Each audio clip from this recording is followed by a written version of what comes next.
With that in mind, that I have determined that we will close all K-12 schools, public and private, statewide, starting Tuesday, March 17th through March 30th. The President declared a national emergency.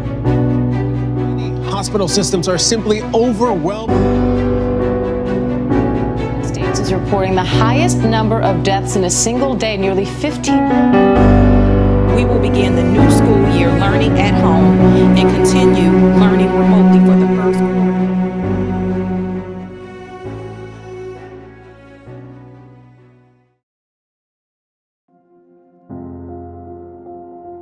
All right, here we go. This pandemic has been more disruptive than anything that I can think of in our students' lifetimes. In terms of 9/11 was disruptive, but we'd return to something kind of normal pretty quickly. Just the length of time and how dramatically different school is has made this crisis worse than things that we've seen in the past. The teachers weren't ready to adjust, and neither are the students. We've adjusted now, but it's still not the same as real school. It hurts. It hurts. I miss the spontaneous moments. Those are harder to come by. It takes a toll because, as I said in the beginning, you're constantly wondering, did I deliver this in the right way? This is the way I've always done it, but is this the way I should be doing it? I do feel like teaching remotely is the best thing to do right now. With it getting worse and worse every day, it kind of makes me nervous because the hospitals are overloaded right now and they're building new wings for COVID right now. And I guess my concern is we really have to look out for the medical field. I mean, it seems like such a daze. I know we thought that we were gonna look to going back really soon, and what we ended up doing for us is the staff didn't have a spring break. The kids went on spring break and we planned for remote learning, but I don't think anybody could foresee that we are in October and still not back in school.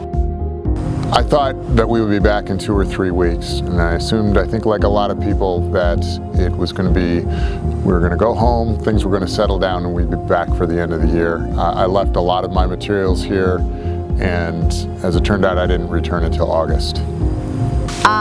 When March happened and we had to go all remote, it was very trying, it was very hard. I feel like the school districts did the best that they could do. Did I feel like it could get worse? Yes, I did. I don't feel like I know the students the same way that I've known my students in the classroom for teaching the last 21 years. These students I do know somewhat, but the restrictions, as you have all come to know on a Zoom call or a Google Meet, they're just things that you can't relate in the same way that you would in person. And that's been really hard because I think that's something that HF teachers take a lot of pride in, is getting to know their students, and there are just certain limits on the way you can interact with students over a camera. Heavy study or studious kids are doing very well because it is so school and just school, right? And then there are the students who I know aren't doing so well because they miss their teachers, they are lonely, they don't have student interactions, they're not meeting new friends. My students have done a great job. They have the ability to ruin every class very easily because I rely on them keeping their cameras and microphones on and ready. I rely on them engaging in a way that's very different. They have the ability to shut down if they want, and they really haven't done that. The students have worked hard to make this work, and that's allowed me to do more to make this as successful as we can make it. All of a sudden you see in the chat, how do I do this? And so many times my students have jumped in and said, oh, try this, try that. Madame, can I share my screen? And they share their screens with each other and they help each other.